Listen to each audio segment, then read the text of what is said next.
Di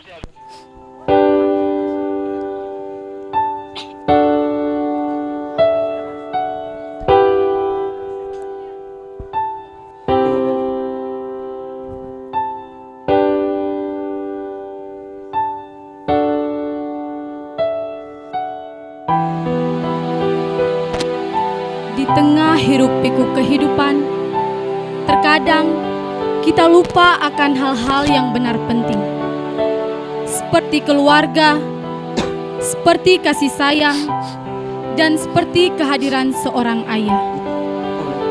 Drama ini akan membawa kita pada kisah haru tentang kehadiran seorang ayah yang telah meninggalkan keluarganya. Sebuah perjalanan penuh rindu, penyesalan, dan harapan untuk menemukan kembali makna keluarga. Di dalam rumah, sebuah rumah yang sederhana, terdapat beberapa properti suasana isi rumah. Ada pintu, ada jendela, kursi, meja, dan sebagainya. Sesaat setelah buka puasa, Ina terlihat melamun jauh di tengah kesibukannya. Inilah drama Ayahku Pulang. Selamat menyaksikan. Cek.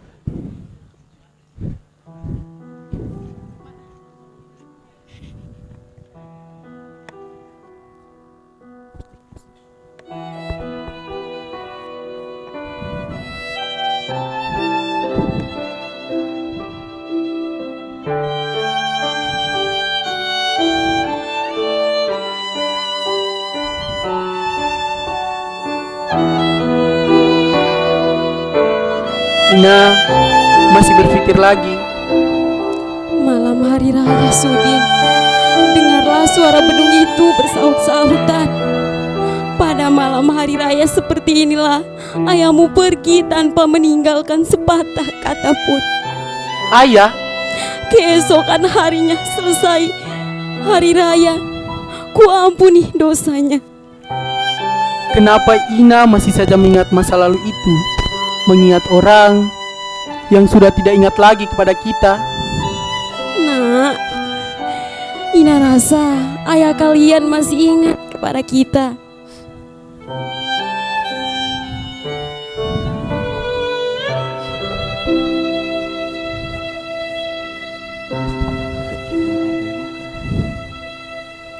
Amina kemana, Ina? Adikmu Amina tadi keluar mengantar jahitan, Nak. Amina masih juga mengambil upah jahitan, Ina. Bukankah seharusnya ia tidak usah lagi membanting tulang sekarang? Biarlah, Nak. Karena kalau nanti dia sudah kawin, kepandaiannya menjahit itu akan sangat berguna.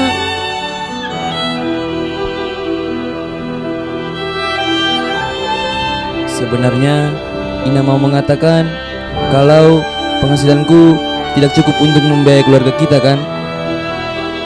Lalu bagaimana dengan lamaran itu, Ina? Nak, adikmu Amina nampaknya belum mau bersuami.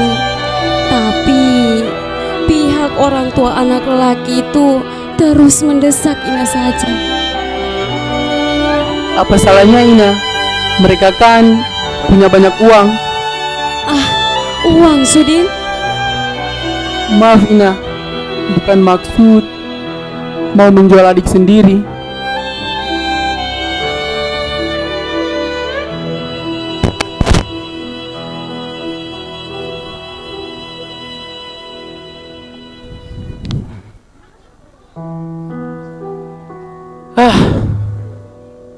Kenapa saya jadi mata duitan ya?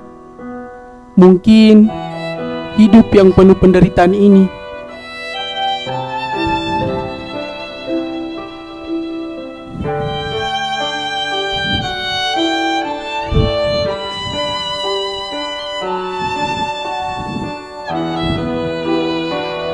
Nah, ayah kalian seorang hartawan. Dia mempunyai tanah dan kekayaan yang sangat banyak, mewah di waktu kami kawin dulu. Tetapi kemudian Hubungan kami seperti pokok yang ditiup angin kencang. Buahnya gugur, nak. Itu juga karena uang. Tidak, Sudin, tidak. Saya tidak mau terkena 2 kali. Saya tidak mau adikmu bersuamikan seorang hartawan. Tidak, cukuplah Ina saja sendiri yang merasakan, nak. Adikmu Aminah mestilah bersuamikan seorang yang cukup berbudi tinggi. Tapi kalau bisa kedua-duanya sekaligus, Ina punya banyak uang dan berbudi tinggi. Nak, di mana dicari seperti itu? Adikmu Aminah hanyalah gadis kampung biasa. Apalagi sekarang keadaan keluarga kita susah begini.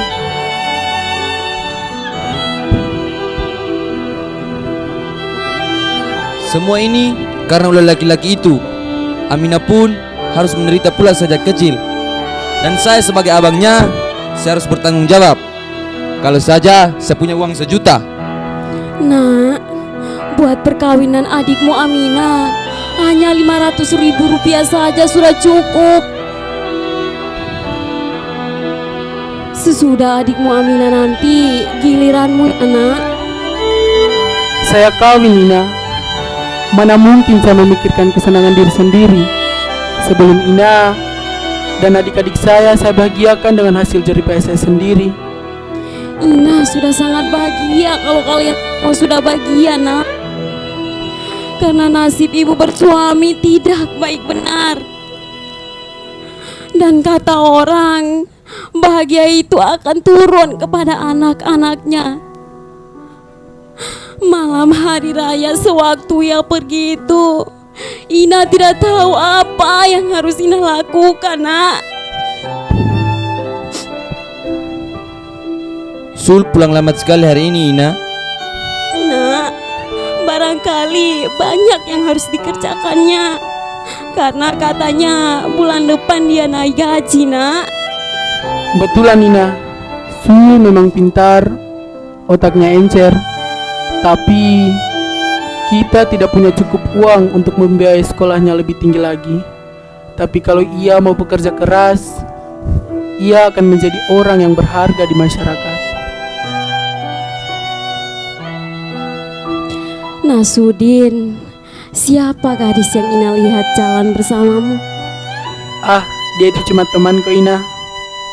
Tapi Ina rasa cocok sekali buatmu, nak. Meskipun Ina rasa dia bukanlah dari keluarga rendah seperti kita. Itu juga kalau kau suka, nak. Ah, Ina, buat apa memikirkan perkawinan sekarang? Mungkin 10 tahun lagi kalau semuanya sudah beres. Tapi kalau adikmu Aminah nanti sudah kawin, kau mesti juga, nak. Kau kan lebih tua. Waktu ayahmu pergi pada malam hari raya itu, Ina hanya memeluk kalian, hilang akalku. Sudahlah, Ina, buat apa mengingat kembali?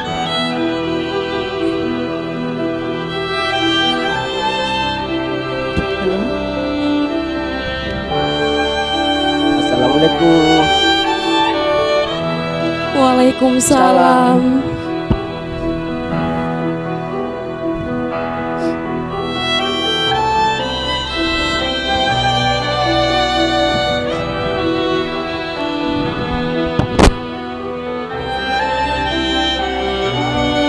Ah, tidak. Nasul, lambat sekali hari ini. Di mana kau berbuka puasa?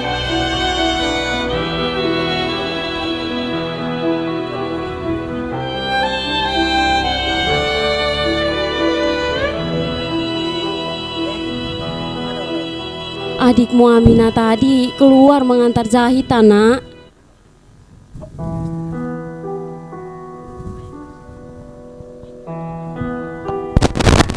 Bang, ada kabar aneh nih.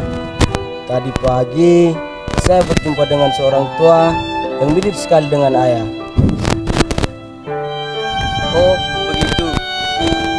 Waktu Amareko berjalan di sentral, tak sengaja ia melihat seorang tua yang mirip sekali dengan Amakopo. Ia kaget karena orang tua itu seperti yang pernah dikenalnya. Tapi orang tua itu tiba-tiba saja menghilang di kerumunan orang banyak. Ah, mana mungkin dia ada di sini? Ina kira juga dia berada di luar negeri atau bisa saja sudah meninggal, Nak. Karena sudah 20 tahun ia pergi pada malam hari raya seperti ini. Kata orang, dia ada di Malaysia ya? Tapi Nak, itu sudah 10 tahun yang lalu. Waktu itu kata orang, dia mempunyai kedai yang sangat besar di sana, Nak. Dan kata orang yang melihat, hidupnya sangat mewah. Ya, tapi anaknya makan lumpur. Tetapi kemudian, Nak, tak ada lagi kabar tentang ayah kalian.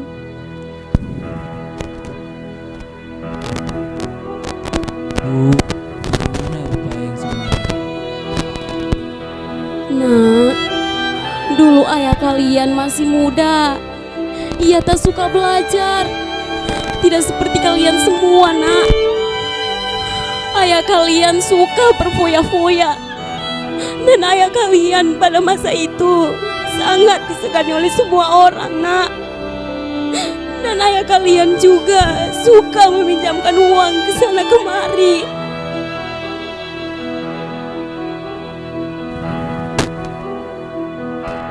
Sul, selama hari raya berapa hari kau libur? 2 hari, Bang.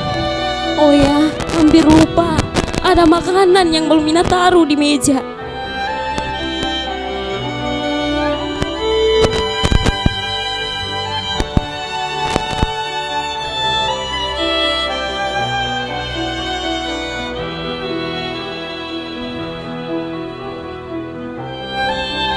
Amareko bertemu dengan orang tua itu kapan, Sul? Sore, Bang. Ya, setengah 6. Bagaimana pakaiannya? Tidak begitu bagus katanya. Pakaiannya tumpang camping dan kopiahnya sobek-sobek dari rumah. Oh, begitu. Kau masih ingat rupa ayah, Pak? Tidak lagi. Seharusnya abang ingat. Karena abang waktu itu sudah 8 tahun. Sedangkan saya masih ingat. Walaupun agak sama-sama. Sul, abang tidak ingat apapun. Abang sudah lama paksa diri ini untuk melupakannya. Iya, Bang. Soalnya Amareko bercerita banyak tentang ayah. Oh ya, Nak. Kata orang, ayah kalian seorang yang baik hati.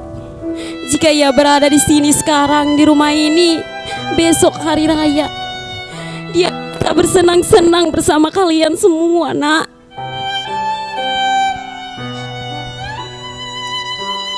Seharusnya Amina sudah pulang. Jam berapa sekarang ini?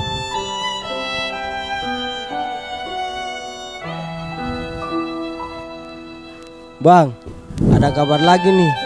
Tadi pagi saya berkenalan dengan seorang bule dari Eropa. Dia mengajarkan saya bahasa Inggris dan saya mengajarkan dia bahasa Indonesia, Bang. Baguslah itu. Kau memang harus mengumpulkan ilmu sebanyak-banyaknya supaya kelak nanti kau bisa membahagiakan keluarga kita. Jangan seperti saya ini, hanya lulusan SD, dan abang juga tidak pernah merasakan hal yang lebih tinggi lagi, dan tidak mempunyai seorang ayah. Assalamualaikum, selamat malam. Malam.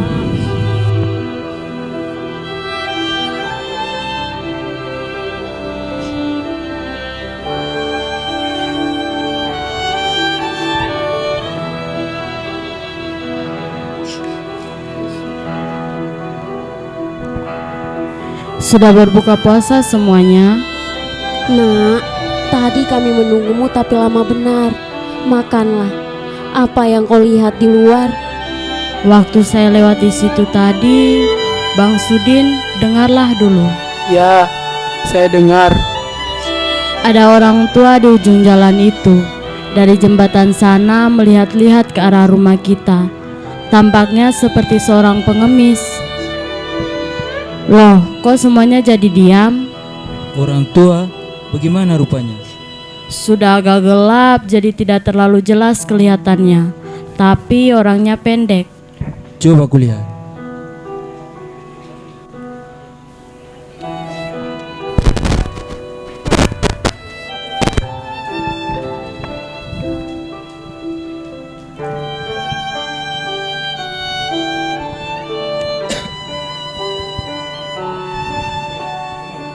Siapa Abdul?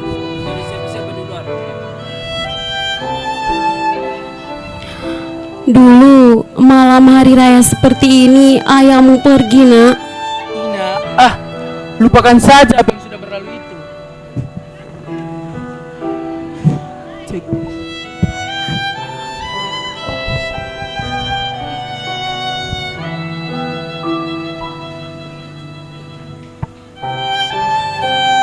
Nak, waktu kami masih sama-sama muda, kami sangat berkasih-kasihan. Sejelek-jeleknya ayah kalian, masih banyak juga kenangan-kenangan yang tak bisa Ina lupakan. Nak, mungkin sudah saatnya ayah kalian harus kembali.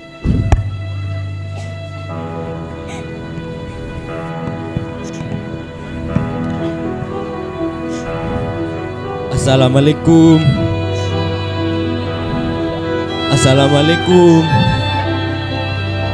Apa di sini rumahnya Ina Sedo? Astagfirullah, sepertinya suara ayahmu, Nak. Ayahmu pulang, Nak.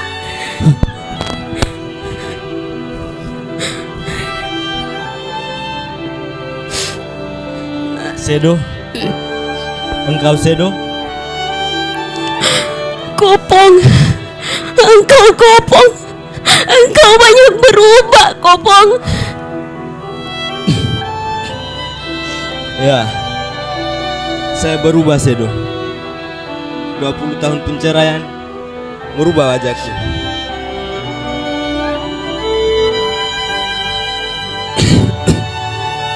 Dan ini tentunya anak-anak kita semua.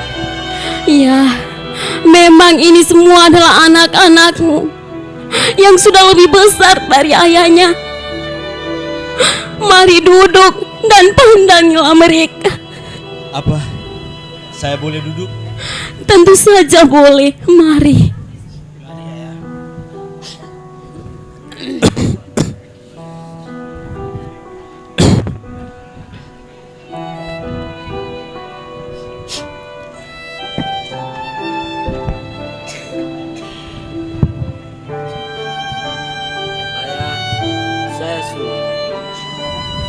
Sul, engkau sudah besar sekarang, Nak.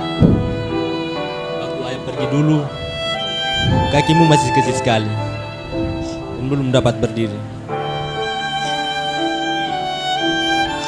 Dan engkau siapa, Nak? Oh, Abdul. Dan nah ini siapa? Saya Amina, Ayah. Oh, Amina.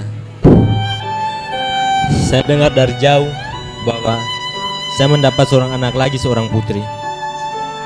Engkau cantik, Amina, seperti mamamu di masa muda.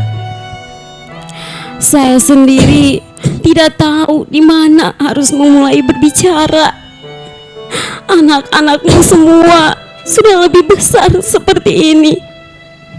Dan saya kira inilah bahagia yang paling besar. Ya, rupanya anak-anak dapat juga besar walaupun tidak dengan ayahnya.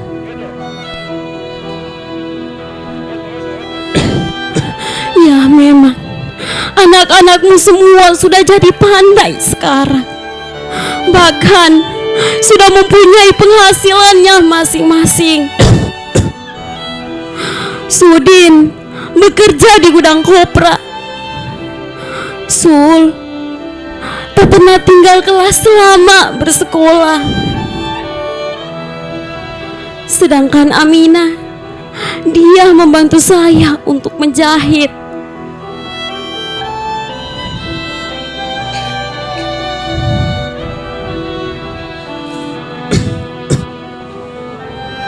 Sepuluh tahun Saya menjadi seorang saudagar besar di Malaysia. Saya menjadi kepala perusahaan dengan pegawai berpuluh-puluh orang. Tapi malang bagiku, toko itu habis terbakar. Lalu seolah-olah masih belum puas menyeret saya ke lembah kehancuran. Saham-saham yang saya beli merosot semua nilainya. Sementara saya sudah mulai tua. Lalu tempat tinggalku, keluargaku, anak istriku tergambar kembali di depan mata dan jiwaku. Kalian seperti mengharapkan kasihku.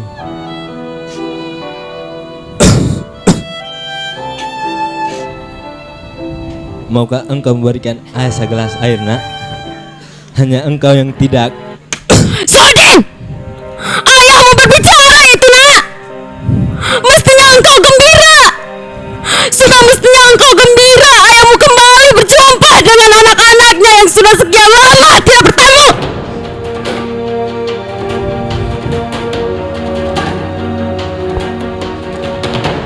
Kalau Sudin tak mau, engkaulah amin. Maukah engkau memberikan ayah segelas air, nak? Amin! Ayahmu berbicara itu!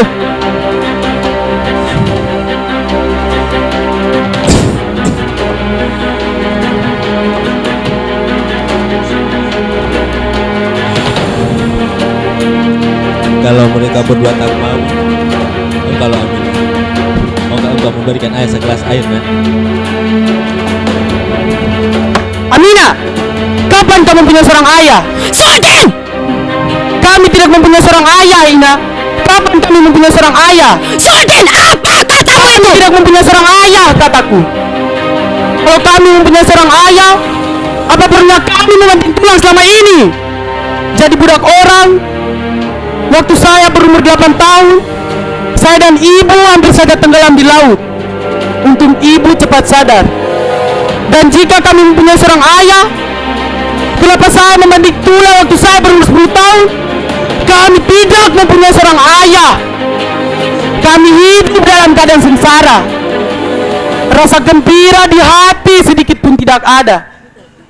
Dan kau, Amina, lupakah kau waktu menangis di sekolah dulu karena kau tidak bisa membeli mainan seperti kawan-kawanmu itu? Dan kau pergi ke sekolah dengan pakaian yang sudah robek dan tambalan sana sini. Ini semua terjadi karena kita tidak mempunyai seorang ayah. Kalau kita mempunyai seorang ayah, kenapa hidup kita melarat selama ini? Bang, ibu saya sudah memaafkannya. Kenapa kita tidak? Ina seorang perempuan.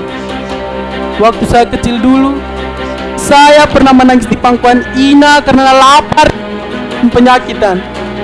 Dan Ina selalu bilang, ini semua adalah kesalahan ayahmu. Ayahmu yang harus disalahkan. Lalu saya jadi budak orang, dan Ina jadi babu mencuci pakaian kotor orang lain. Tapi saya berusaha bekerja sekuat tenagaku. Saya akan buktikan bahwa saya bisa memberi makan keluargaku. Saya berteriak pada dunia, saya tidak butuh pertolongan orang lain. Ya, orang yang telah menelantarkan anak dan istrinya dalam keadaan sengsara. Saya berumur 18 tahun. Yang terlihat dan tergambar di ruang mataku adalah ayah yang tersesat.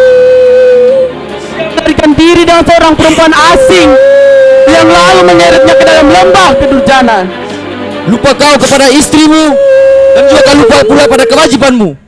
Karena hawa nafsumu sudah membawa ke pintu neraka, sampai hutang yang kau tinggalkan kepada kami juga bertimbun-timbun. Dan buku tabungan yang disimpan oleh ibuku juga kau ikut curi.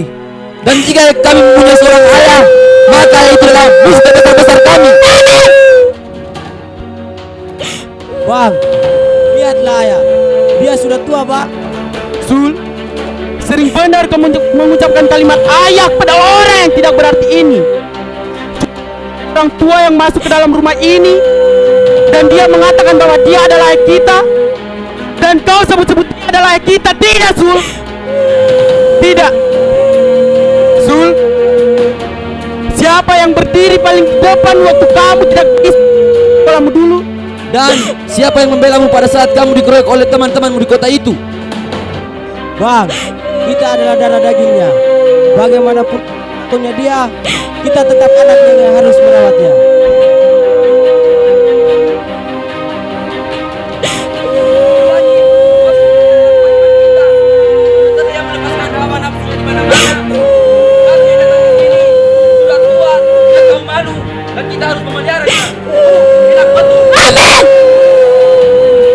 Sampai hati benar kau berkata begitu terhadap ayahmu. Ayah Aduh, memang kami dulu pernah punya ayah, tapi sudah meninggal 20 tahun yang lalu. Dan kami yang sekarang tidak butuh pertolongan orang lain di atas dunia ini. Kami merdeka sama merdeka Ina.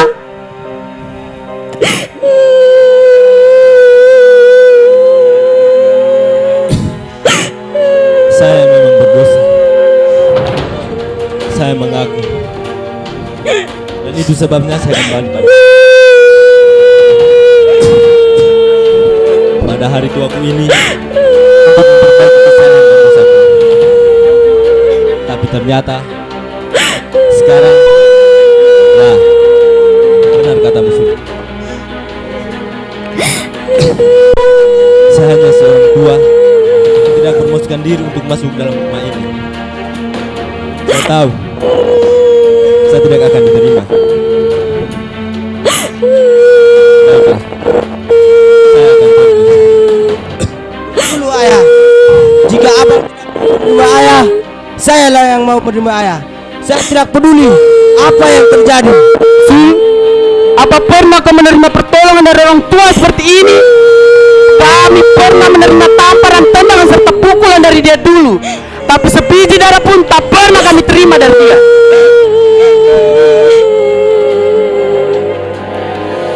Mungkin kalian tidak merasakan kehidupan kami dulu karena tidak mempunyai seorang ayah. Tetapi sudahlah, demi kebahagiaan saudara-saudaraku, jangan sampai mereka menderita seperti kami ini.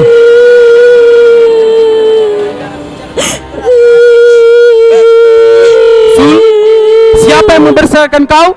Kau lupa, saya yang membesarkan kau dari penghasilanku sebagai kuli dan kacung saruan. Bisa dibilang sebenar-benarnya adalah saya. Engkau menyakiti hati Ina, Bang. Kau ikut pula membela-bela dia. Sedangkan untuk kau, saya juga yang bertindak sebagai seorang ayah. Peliharalah orang tua ini jika memang kalian cinta kepadanya. Saya mengerti. Bagiku tidak ada jalan untuk kembali. Jika saya kembali, saya hanya mengganggu kebahagiaan dan kedamaian anakku saja. Inilah jalan yang terbaik. Tidak ada jalan untuk kembali.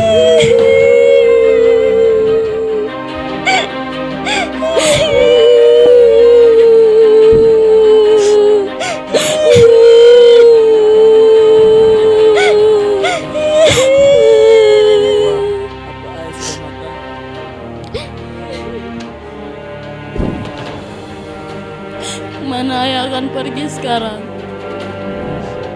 Tepi jalan atau dalam sungai. Saya hanya seorang pengemis sekarang, Nak. Seharusnya memang saya malu untuk masuk dalam rumah ini. Ya, sudah 3 hari saya berdiri di depan sana, tapi tak sanggup. Sebenarnya saya sudah tua dan Ayah, tunggu dulu ayah. Jangan pergi. Jangan pergi ayah.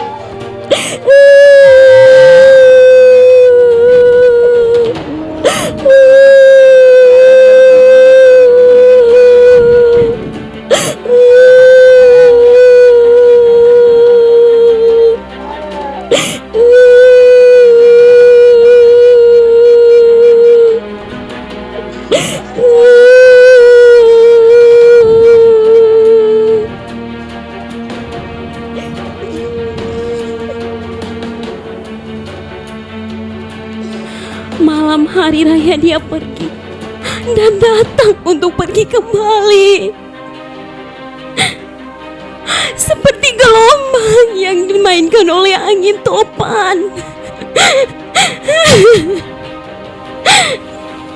Demikianlah nasib Ina, nak.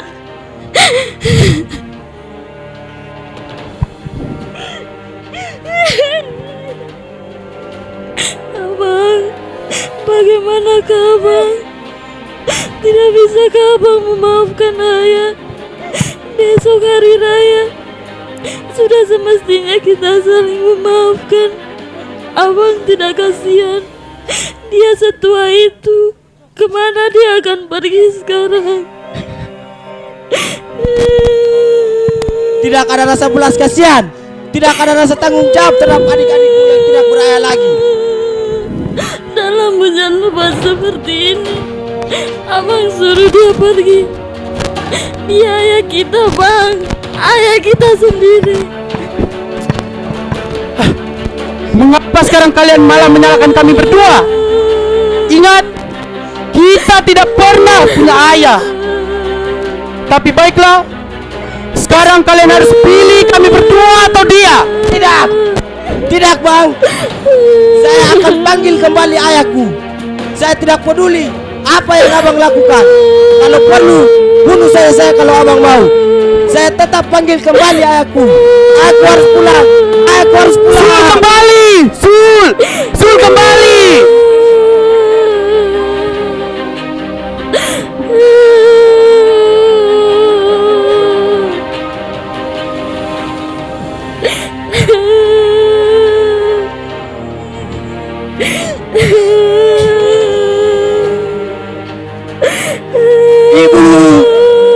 Ibu, ayah bu. Di mana ayah, bang? Dalam mana ayah, bunda? Tidak kulihat bu.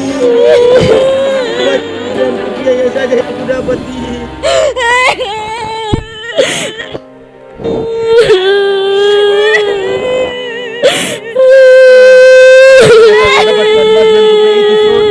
Di bawah lampu dekat jembatan. Jadi ayah, di mana ayah? Bagaimana dengan ayah?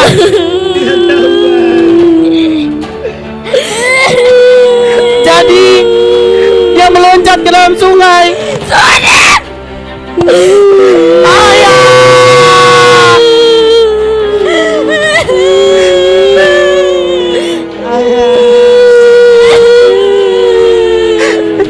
Dia yang datang menerima peringan dariku.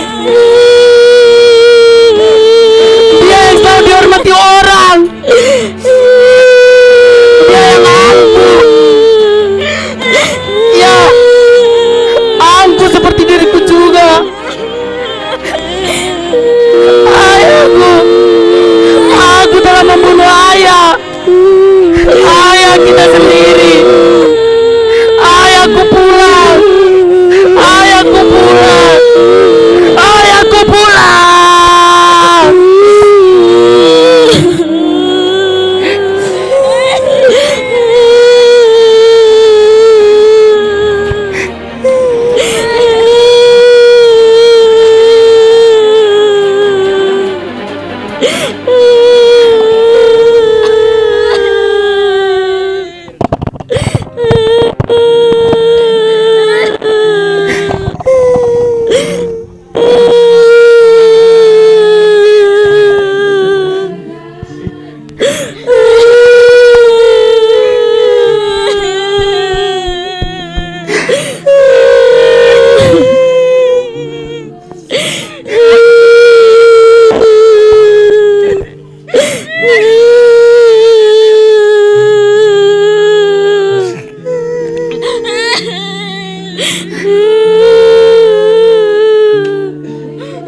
sosok yang tidak banyak bicara hingga terkesan seperti tidak peduli. Namun sebenarnya dalam lubuk hatimu yang paling dalam hanyalah ada sosok kami anak-anakmu saja. Engkau sosok orang yang mencintai keluarga dalam diam. Sosok yang tidak pandai mengungkapkan perasaan dan sosok yang selalu mengerti serta memahami keluargamu ketika tidak ada orang lain yang paham. Teruntuk kita sebagai anak, jangan pernah menyimpan rasa benci terhadap orang tua. Jangan hanya mengingat keburukan yang sudah orang tua lakukan terhadap kita. Kita harus senantiasa menghormati orang tua. Berbaktilah terhadap orang tua, bukan kelemahan melainkan keberanian. Orang tua merupakan sosok yang begitu berharga di dunia ini. Tanpa mereka, kita tidak akan bisa seperti sekarang ini. Maka, cintailah kedua orang tuamu. Kita begitu sibuk tumbuh dewasa, tetapi kita juga sering lupa bahwa kedua orang tua kita semakin bertambah tua. Sekian dan terima kasih.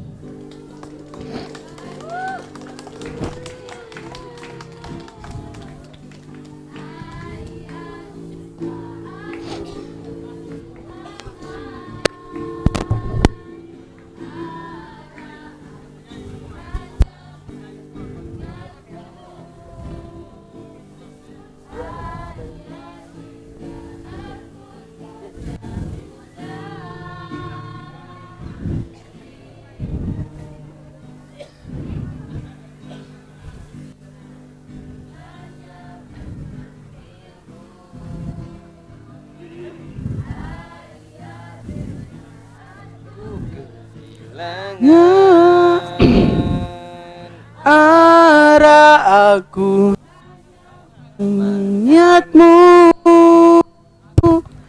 ayah, jika aku darimu.